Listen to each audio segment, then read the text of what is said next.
Joypurhat Kurigram tour এক নজরে আমরা রওনা দিলাম সকাল ৫টায়। রাজু ভাই সবাইকে গাইডলাইন দিচ্ছে, গাড়ি চালাবেন কীভাবে, গাড়ি চালাবেন না, আর জামাই সেরেনে মজা নিচ্ছে। সকালের নাস্তার আগে জামাই টাকা তুলছে। সকালের নাস্তা এই হোটেলে করলাম, নাস্তা শেষে সবাই গাড়ি নিয়ে বের হচ্ছি। প্রাণবন্ধভাবে সবাই গাড়ি চালাচ্ছিল। মাঝখানে হঠাৎ বৃষ্টি শুরু হলো। বৃষ্টির জন্য আমাদের গতিটা অনেক কমে গেছিল। বৃষ্টি যখন বেশি হলো তখন গাইবান্ধা পৌর পার্কে আমরা অপেক্ষা করলাম। আর গাড়ি চলা শুরু করলো বৃষ্টির মধ্যে দিয়েই, কারণ কোনো উপায় নাই, আমাদেরকে যেতে হবে বহুদূর। আমার বন্ধু ৩ নম্বর ওয়ার্ডের কাউন্সিলর পদপ্রার্থী রেহান খুব উত্তেজিত হয়ে গাড়ির উপরে লাফালাফি করতেছিল। আব্দুর রৌফ ভাই আমাদেরকে হাই দিল। চিলমারি হরিপুর ব্রিজে আমরা চলে আসলাম। আমরা এখানে কিছুক্ষণ ফটো সেশন করলাম এবং কিছুক্ষণ রেস্ট করলাম। রেস্ট করার পর আমরা আবার আমাদের গন্তব্যের উদ্দেশ্যে রওনা দিচ্ছিলাম।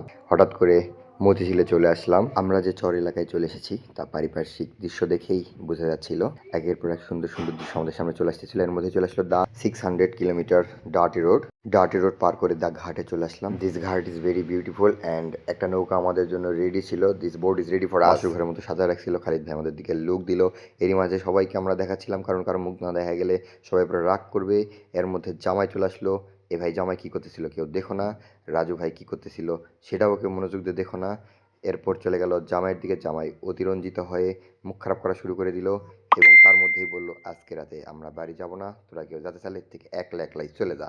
তারপরে স্লো মোশনের ভিডিও, তারপরে স্যাসি যা ধুলো রে ভাই, নৌকা আটকে গেছে, নৌকা পার করতে যা কষ্ট হয়েছে। তারপরে আমি একটু রিল্যাক্স করতেছিলাম। রিল্যাক্সের পর দেখলাম যে সবাই আমাদের রান্না করতেছিল। রান্নাতে হেল্প না করলে পরে খাবার দিবে না।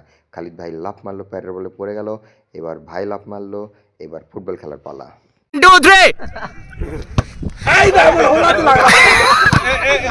আছি ব্রাজিল, যারা দেরি করবেন তাদের আউট করে দিব।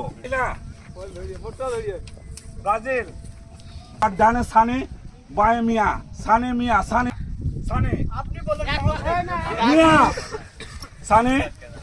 বলতেই হয় বিবেক দাদার বিবেক আছে। বিবেক দাদা সবার খেলাধুলা করা দেখে একাই রান্নার কাজটা সামলে নিল। সবাই নদীতে গোসল করতেছিল। এর মধ্যেই নামাজের সময় হয়ে গেল। মিঠু ভাই চরের এক সাইডে গিয়ে নামাজ পড়লো। আমি হাঁটতে গিয়ে পড়ে যেতে লাগছিলাম। তারপরে দেখি দূরে খাওয়া দাওয়া শুরু হয়ে গেছে। আমাকে ছাড়াই আর আমাকে হোকেই না। চলে গেলাম খাতে। ফিরতে ফিরতে নৌকাতে আমাদের রাত হয়ে গেল। তারপর টানা এক চান্সে জয়পুরহাট ভাই। পরের ভিডিওতে আবার দেখা হবে। আল্লাহ হাফেজ।